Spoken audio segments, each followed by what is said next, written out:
How do you ask for reviews? Listen to this episode for some ideas. Welcome to another episode of the Wedding Business Solutions Podcast. I'm your host, Alan Berg. I'm a speaker, author, sales trainer, website reviewer, and I help businesses like yours sell more, profit more, and have more fun doing it. Enjoy this episode. Hi, it's Alan Berg. Welcome back to another episode of the Wedding Business Solutions Podcast. This wedding season is kind of ending now. I know it's probably a little bit longer than it is in normal years. And it got me thinking, how and when do you ask for reviews? I know you've been busy. And if you've been busy, have you been slacking off on not asking for the reviews?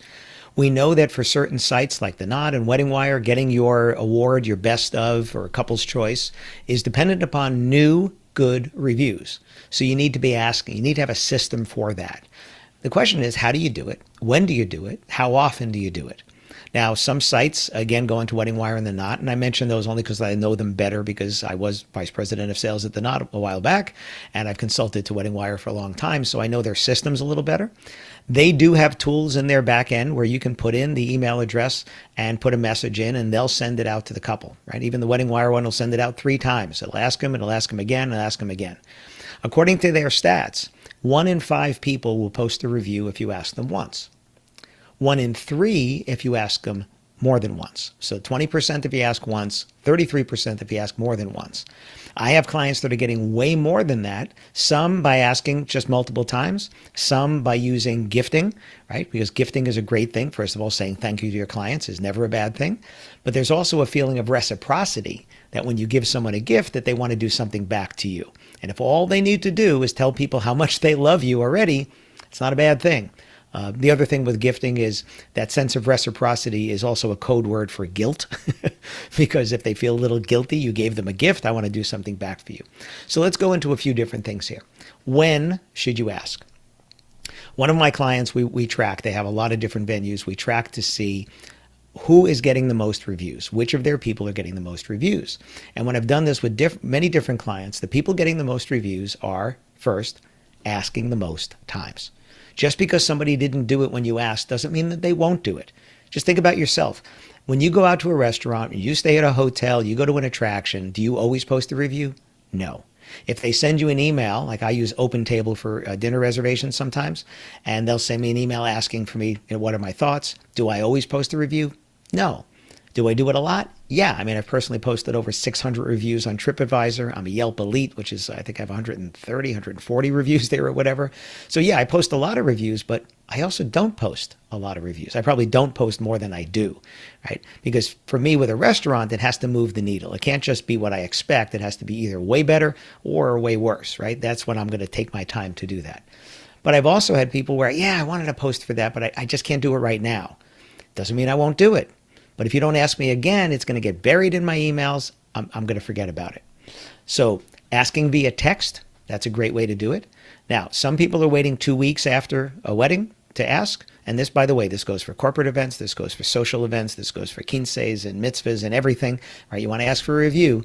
I would ask immediately after. So like a couple of days after, ask. They're still on a high from how great it is. Their guests are telling them how much they enjoyed it. That's a great time to be asking. Sending a text message with a link is wonderful. Now, stepping back to when you first signed that client up, ask them where they've been posting reviews. If you know where they've been posting, ask them where they've been reading and obviously posting. So if they've been posting on Facebook, Google, Yelp, TripAdvisor, whatever, that's the place you'd want them to try to post. If they've been reading reviews on Wedding Wire, reading on The Knot, or reading on some specific site, that's the most likely place for them to post for you because that's where they're already a member, logged in, so forth. So there's no friction because they have to create an account. So when you're signing people up, ask them, where have you been reading reviews, right? Where have you been reading reviews? And now make that note, and that's where you should ask them to post. Then once they do, send them an email with that review. Tell them that you responded just in case they didn't see it. You can even put your response and ask them, could you do me a favor? I'm looking for other review. I need more reviews on this other site, Google maybe, or something like that. Could you either copy and paste this or post a new review there? Now, I know that Google would prefer not to have the review the same thing in both places, as would Wedding Wire and The Knot and the other sites. They want unique content. For me, asking somebody to write a whole nother review after they did is a lot of friction. So copying and pasting, I think, would be easier. It's what I do on TripAdvisor and Yelp now. If I'm going to take the time to post, I'm going to open up 2 windows with the 2 sites, write the review on one, copy it, paste it into the other one, have it posted on both places, right? That's what I'm going to do. I think they appreciate that it's there. I don't think they mind that it's duplicated, because of all the content that's there, it's a fraction that's going to be duplicated like that. So ask them to post where they've been reading, because that's where the least friction is. Find out what that is. If they don't respond, right, after a couple of days when you did it, then maybe wait the 2 weeks, because maybe they're on their honeymoon if it's a wedding, right? Ask again.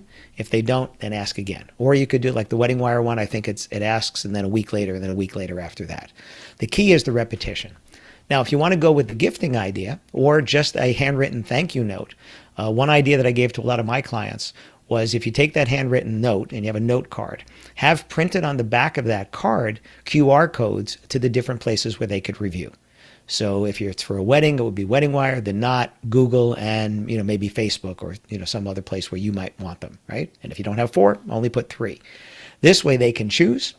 It's the one most convenient for them. They take their phone, do the QR code. They're right there to the posting the review. Makes it nice and easy for them. Again, reduce the friction, make it easy for them. I like that idea combined with a gift, because if you send someone a gift, again, the feeling of reciprocity, they want to do something back for you. I like the phrasing. Could you do me a favor and help us show other couples, companies, whatever, just how good we can do for them by posting your review on one or more of the sites on the back of this card, right? I like that phrasing. It could be a PS, but do that phrasing. As far as a gift goes, it shouldn't be something with your logo on it, because that's not a gift, that's a promotional piece. If you go to Etsy, or if you have a local craftsperson who can make something up, if you're a photographer, it's easy. A beautiful picture frame with a photo, you have the photos, nice and easy, right? If you're any of the other vendors, make sure that you're friendly with the photographers.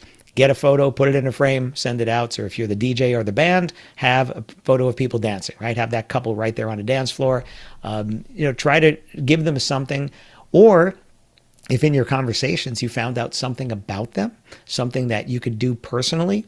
So if you know that they love pets, then do a pet gift, right? If you know that they have a dog and you know their dog's name, maybe send them a little custom name tag that go on the collar of that dog, right? Or a leash with the dog's name on it, or a PetGo or a PetSmart gift card, right? Something like that. The idea is, the more personal it is, the more they know that you took the time, and the more they're going to feel like they want to do something back for you. And that's, again, the key, the reciprocity of that. So asking for reviews, you have to ask more than once. Now, would I go back to people from 4 years ago? No, because recency matters. I did another podcast on this. The 4 things that matter: the number of reviews, the score, the recency, and then responding. Make sure you're responding to the reviews. Now, some sites notify people that you've responded. So when I respond to a Google review, I believe people get notified. Yelp, you definitely get notified, because I know that I get that notification as someone who posts reviews that someone has responded. I don't think on Wedding Wire and The Knot they get notified, so you might want to let them know, thank you so much for the review. In case you didn't see our response, here it is. By the way, could you do me a favor? Help us show other couples, other companies, other people, how, what we could do for them and their fill in the blank, wedding, mitzvah, fundraiser, whatever, and post review for us on one or more of these sites. So the key is asking. It's just like the sale, right? You're asking for the sale. In this case, you're asking for the review. If they don't do it, you have to ask again. And if they don't do it, you have to ask again. Then maybe let it sit, and then, maybe a month later, ask again. People who love you want to do it. And if they're not doing it, it doesn't mean they don't want to do it. It just means they can't do it right now at that moment, or you haven't created that sense of urgency for them, or that sense of feeling of reciprocity for them, so that they're going to do it for you now. I hope this gives you something to think about, because your brand is in those reviews. That was another podcast I did. Your brand is in them. You need recent reviews. And you know what the best thing someone has ever said about you? I don't either, because it hasn't been said yet. It's going to be the next one. So go ask for those reviews. Now's the time. Thanks for listening to this episode of the Wedding Business Solutions Podcast. If you liked it, please subscribe to this channel and post a review on your chosen platform, Apple Podcasts or whichever one. If you have any questions about anything in this episode or any of my episodes, email me directly at alan@weddingbusinesssolutions.com or visit my website, alanberg.com, alanberg.com. If you have any suggestions for future topics or guests that you'd like to see, please again email me or visit my website. Thanks for listening.